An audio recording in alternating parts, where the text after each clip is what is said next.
الحمدللہ رب العالمین والصلاة والسلام علی سید الانبیاء والمرسلین الصلاة والسلام علیکہ یا رسول اللہ وعلی آلکہ واصحابکہ یا حبیب اللہ۔ ناظرین گرامی، آپ نے ہمارا پہلا کلپ سماعت فرمایا ہوگا جس میں الکوثر الجاری کے حوالے سے ڈاکٹر جلالی صاحب کی پیش کردہ دلیل کا علمی تعاقب کیا گیا ہے۔ اب حسب وعدہ تفسیر کبیر کے حوالے سے ڈاکٹر جلالی صاحب کی پیش کردہ دلیل کا تعاقب پیش کیا جا رہا ہے۔ اس حوالے سے پہلے آپ ڈاکٹر جلالی صاحب کا وہ بیان سماعت فرمائیں۔ اس کے ساتھ تفسیر کبیر میں امام فخر الدین رازی انہوں نے اس مکالمہ کا ایک حصہ لکھا۔ اس میں وہ کہتے ہیں کہ فلما مات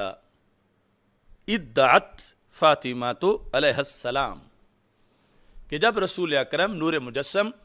شفیع معظم صلی اللہ علیہ وسلم کا وصال ہوا تو سیدہ فاطمہ رضی اللہ تعالی عنہا نے دعویٰ فرمایا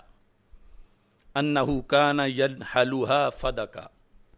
کہ نبی اکرم نور مجسم شفیع معظم صلی اللہ علیہ وسلم نے مجھے فدک عطیہ فرمایا تھا۔ اگرچہ اس روایت کے جو باقی مضمون ہے یا جس چیز کا دعویٰ ہے اس کے لحاظ سے سند کا بھی محاکمہ کیا ہے ہمارے اکابر نے، لیکن جو لفظ اس وقت میں پیش کر رہا ہوں ان پر کسی کا کوئی اعتراض نہیں جو آگے میں اس وقت مضمون میں پیش کرنا چاہتا ہوں۔ اور یہ جو حدیث شریف ہے، یعنی یہ جو یہاں روایت ہے، یہ اہل سنت و جماعت کی بہت سی کتابوں میں موجود ہے، مثلا وفاء الوفا میں بھی ہے، اور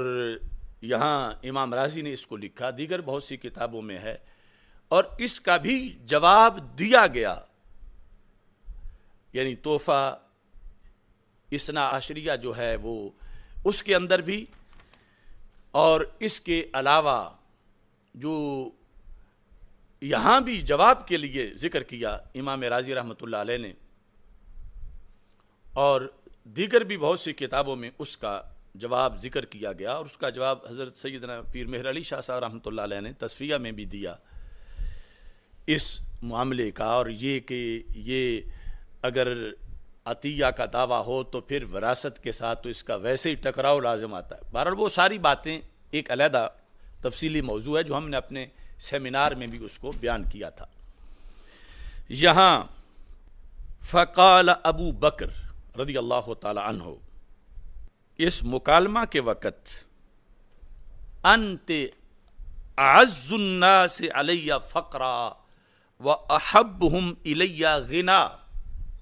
حضرت سیدہ فاطمہ الزہرا رضی اللہ تعالی عنہا سے اپنی عقیدت کا اظہار کرتے ہوئے اور ان کے مقام و مرتبہ کا اعتراف کرتے ہوئے فرما انت اعز الناس علی فقرا،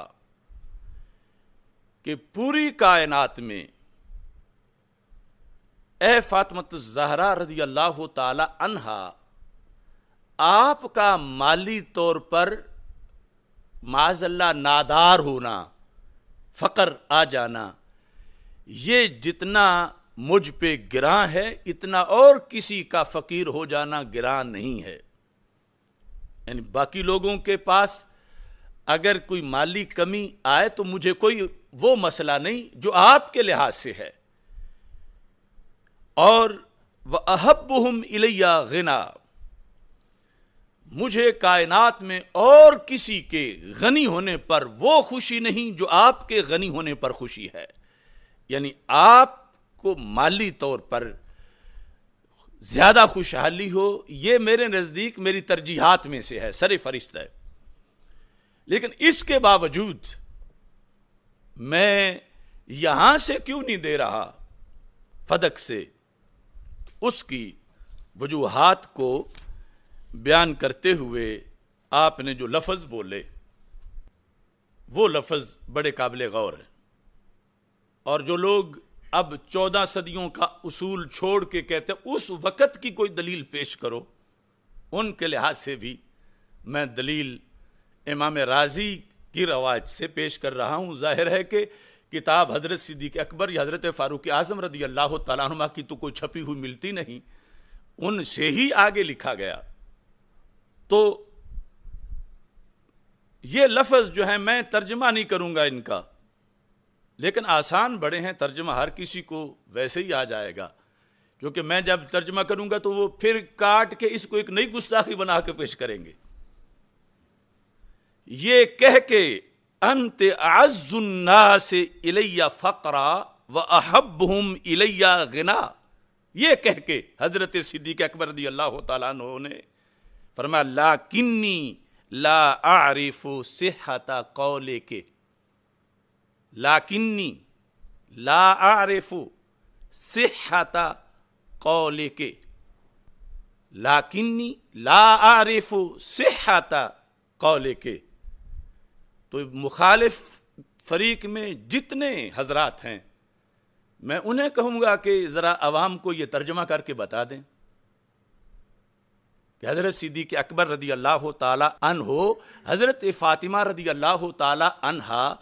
کا ادب، احترام، ان کے فضائل، ان کے مناقب، ابھی میں ایک اگلی تقریر پیش کروں گا جو روافض نے بھی مانی ہے کہ حضرت صدیق اکبر رضی اللہ تعالیٰ نے اس وقت یہ خطبہ دیا تھا۔ اب کیا گستاخی کا فتویٰ معاذ اللہ وہاں تک لگایا جائے گا، امیر المومنین تک، یا کم از کم امام راضی کو تو اس میں معاذ اللہ لایا جائے گا؟ نہیں، مقام کے مطابق اس کا مطلب بتایا جائے گا، جس میں سیدہ کے کھاتے نہ جھوٹ پڑے گا نہ عیب آئے گا، اور وہی خلاصہ نکلے گا جس پر آج ان لوگوں نے شور مچا رکھا ہے۔ ورنہ ڈائریکٹ اگر دیکھیں گے تو اس کے مقابلے میں کہ جب مانگ رہی تھیں تو خطا پر تھیں، یہ لفظ جو حضرت صدیق اکبر رضی اللہ تعالیٰ عنہ بول رہے ہیں یہ کئی گنا بھاری الفاظ ہیں۔ کیا لفظ ہیں کہ جب سیدہ فاطمہ رضی اللہ تعالی عنہا نے ادعت، دعویٰ کیا، تو حضرت صدیق اکبر رضی اللہ تعالی عنہ نے ان کے فضائل و کمالات کو بیان کر کے آگے حدیث کا حوالہ دیتے ہوئے فرما دیا کہ آپ نے جو دعویٰ کیا اس کے لحاظ سے میں یہ کہتا ہوں لیکنی لا اعرف صحت قولک۔ ناظرین گرامی، آپ نے سنا کہ ڈاکٹر جلالی صاحب اپنے بے ادبی کے کلمات کی دلیل میں تفسیر کبیر میں بغیر سند کے ذکر کردہ اس روایت کو پیش کر رہے ہیں۔ اپنی عادت معروفہ کے مطابق وہ کہہ رہے ہیں کہ میں اس روایت کے ان الفاظ کا ترجمہ نہیں کروں گا۔ وجہ کیا ہے؟ وجہ یہی ہے کہ اگر وضاحت کے ساتھ ترجمہ کر دیں تو ان کی اس دلیل کی حقیقت کھل کر سامنے آ جائے گی، اور جلالی صاحب وہ پوری روایت بھی نہیں پڑھتے۔ وجہ یہی ہے کہ اگر پوری روایت پڑھیں تو ان کی فنکاری کا پول کھل کر سامنے آ جائے گا۔ اس روایت کی حقیقت کیا ہے وہ اس سے خود بھی بے خبر نہیں ہے۔ دبے لفظوں میں ان کے منہ سے یہ بات نکل گئی ہے۔ آپ ایک بار پھر ان کے الفاظ سماعت فرمائیں۔ اگرچہ اس روایت کے جو باقی مضمون ہے یا جس چیز کا دعویٰ ہے اس کے لحاظ سے سند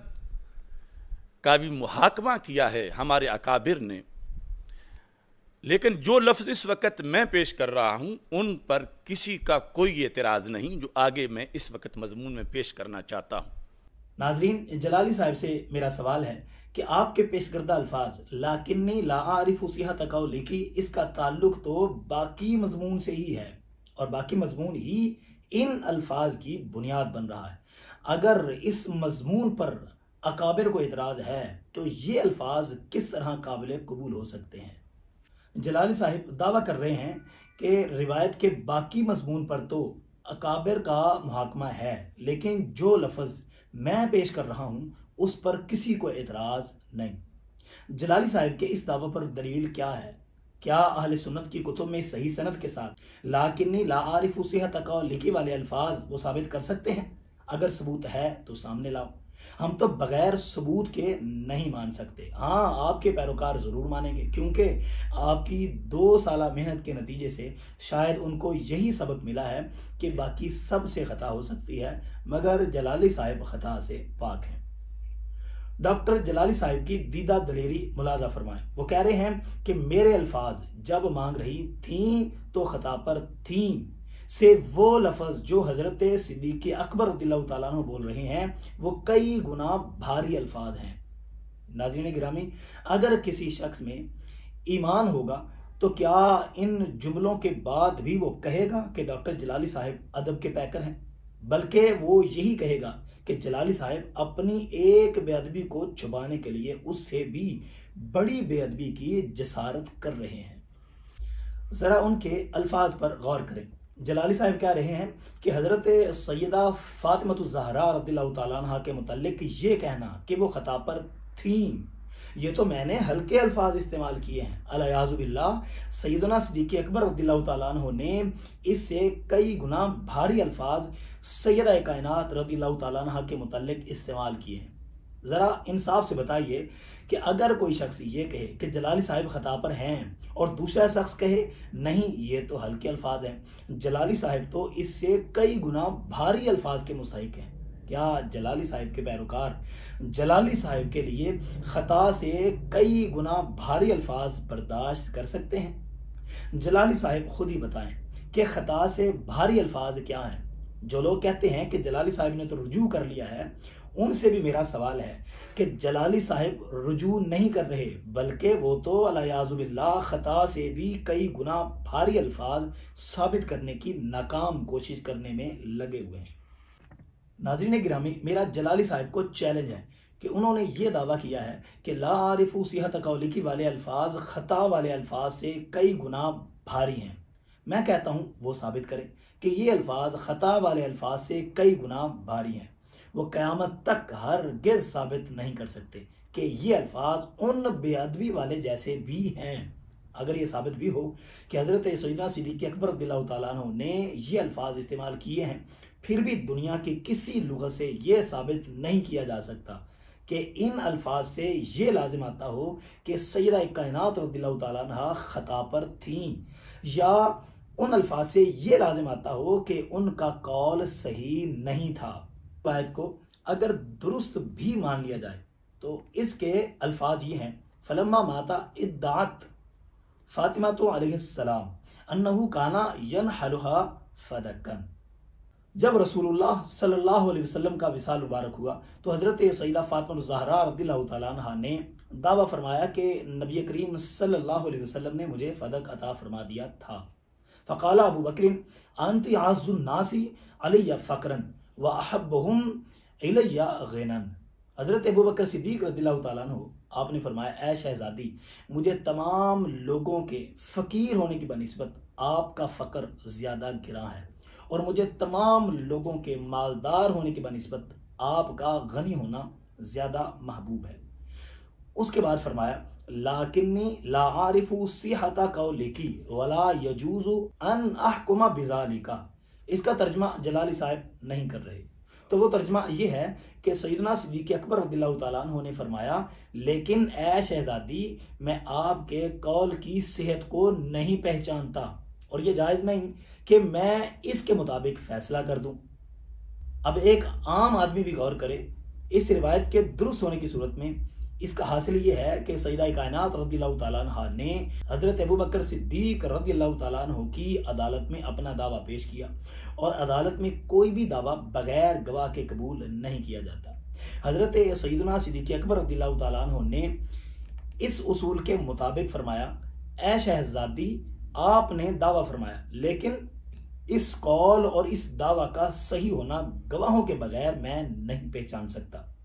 اس کا معنی ہرگز یہ نہیں ہے کہ آپ خطا پر ہیں، یا آپ کا قول غلط ہے، یا آپ کا قول صحیح نہیں۔ جلالی صاحب ایڈی چوٹی کا زور لگا کر بھی اس کا یہ مفہوم ثابت نہیں کر سکتے۔ سیدہ کائنات رضی اللہ تعالیٰ عنہ نے بھی آگے سے یہ نہیں فرمایا کہ اے صدیق اکبر، آپ مجھے غلط کیوں کہہ رہے ہیں، بلکہ آپ کے مطالبے اور اصولی بات کے پیش نظر انہوں نے گواہ پیش کیے۔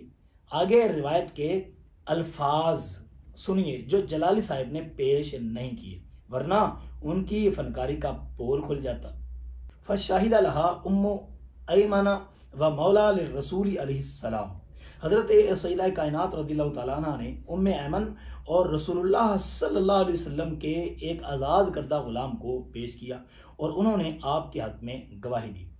اس پر سیدنا صدیق اکبر رضی اللہ تعالیٰ عنہ نے یہ نہیں فرمایا کہ اے شہزادی آپ غلطی پر ہیں، خطا پر ہیں، آپ کا قول صحیح نہیں ہے،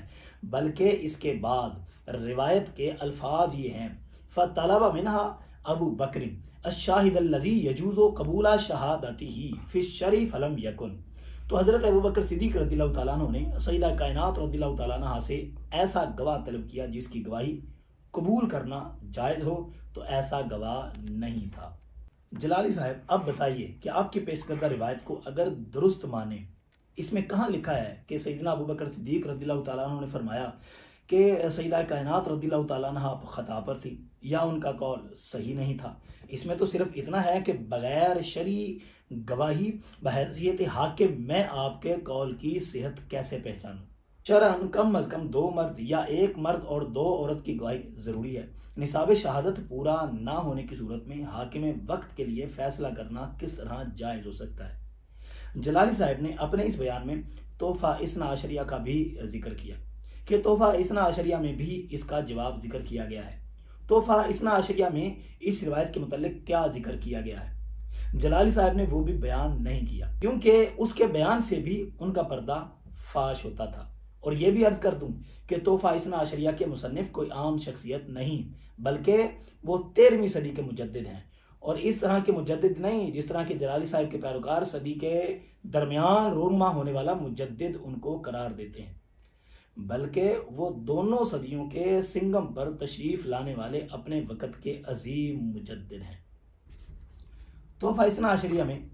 صفحہ نمبر 588 پر شاہ عبدالعزیز محدث دہلوی رحمۃ اللہ تعالیٰ علیہ لکھتے ہیں کہ سیدنا ابو بکر صدیق رضی اللہ تعالیٰ عنہ پر یہ اعتراض کیا جاتا ہے کہ فدق تو رسول اللہ صلی اللہ علیہ وسلم نے حضرت فاطمہ رضی اللہ تعالیٰ عنہ کو ہبہ کیا تھا، اور حضرت ابو بکر صدیق رضی اللہ تعالیٰ عنہ نے